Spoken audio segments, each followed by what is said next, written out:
வெளியிட்ட ஒரு காணொலி மிகவும் ஒரு பிரச்சனையாக இருக்குது. அதே மாதிரி தொடர்ச்சியாக இது போன்ற தாவேக்காவினர் அரசு அலுவலர்கள் இந்த மாதிரி பள்ளிகள் சென்று ரீல்ஸ் பேசப்படுறதா இருக்குது.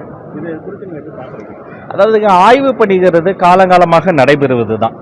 அது ஒவ்வொரு அமைச்சரும் ஒவ்வொரு சட்டமன்ற உறுப்பினரும் சம்பந்தப்பட்ட அவர்களினுடைய தொகுதியில் இருக்கக்கூடிய பல்வேறு வகையான இடங்களுக்கும் சென்று ஆய்வு செய்வது என்பது ஒரு மரபு தான். சம்பந்தப்பட்ட நிகழ்வுல கூட நான் அமெரிக்கால இருந்து கூட அது குறித்து விசாரித்த போது மாண்புமிகு அமைச்சர் அவங்க எதுவுமே எடுக்கல, காணொலியோ கேட்பொலியோ மாண்புமிகு அமைச்சர் அந்த அம்மா எதுவுமே எடுக்கல.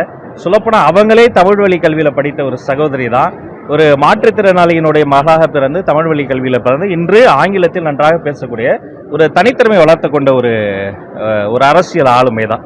அதனால் இது அங்கிருந்து மற்ற ஊடகங்கள் எடுத்த காணொலிகள் அதன் பிறகு தொடர்ச்சியாக அது சர்ச்சையாக மாறியது. மற்றபடி இந்த ஆய்வுகள் என்பது அது ஒரு மரபு தான், அது யாரும் தவறாக எடுத்துக்கொள்ளக்கூடாது.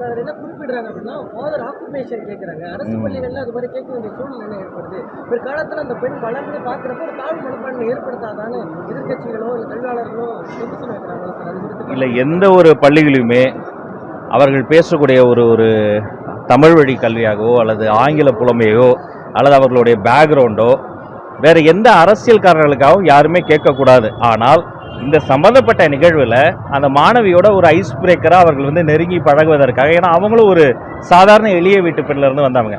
அந்த பெண்மணியை பார்த்தபோது, அந்த மாணவியை பார்த்தபோது அமைச்சருக்கும் தன்னை போல ஒருத்தையை பார்த்ததால ஒரு அக்கா ஸ்தானத்தில் தான் அதை அவங்க பேசுகிறாங்க. அதாவது யாரும் அதை தவறாக எடுத்துக்குவாங்க.